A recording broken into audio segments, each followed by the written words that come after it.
For Lisa Furl, the first experience with mental disorders occurred in the years following high school. Intervention by psychologists eventually led to a diagnosis of obsessive compulsive disorder, or OCD, which commonly involves both obsessions and compulsions. Although she is now learning to gain control over the disorder, Lisa vividly recalls the effect that her abnormal behavior has had on those close to her. Yes, I was hurt many times by people. In fact, a lot of people thought that I was into drugs, you know, because my behaviors were so bizarre. And, you know, I mean, when you're compulsively cleaning and you stay up for 24, 36 hours and you're cleaning, you can't give yourself permission to go to sleep because you can't stop your ritual. You know, these are pretty bizarre behaviors. Lisa's sister, Renee Lucas, recalls how the entire family struggled to understand the abnormal behavior they were seeing.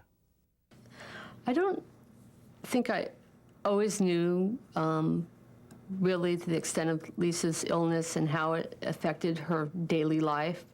I used to think these were lifestyle choices, and it was really frustrating to me because I felt we were kind of different. And also, she's the people I felt she chose to hang around with. I understand now that maybe some of her choices of the people she chose to be around were definitely related to how she thought of herself and her self-worth. Today, Lisa works extensively with Marina Bystrzycki, who conducts regularly scheduled therapy sessions as part of Lisa's efforts to gain control over her condition and her life. People very often spend tremendous amount of energy and time just hiding their behavior because they're so ashamed of doing things that are so nonsensical.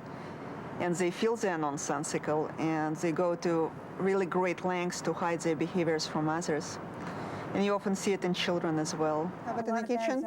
For psychologists working with patients like Lisa Furl, one of the first steps is diagnosing specific conditions from among the wide array of psychological disorders identified and defined in the familiar reference text, the Diagnostic and Statistical Manual of Mental Disorders.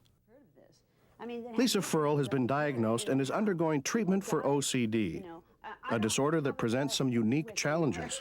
And I fall over things here, which is really frustrating for me. You know, I mean, the bikes, I'm getting rid of one of the bikes, you know.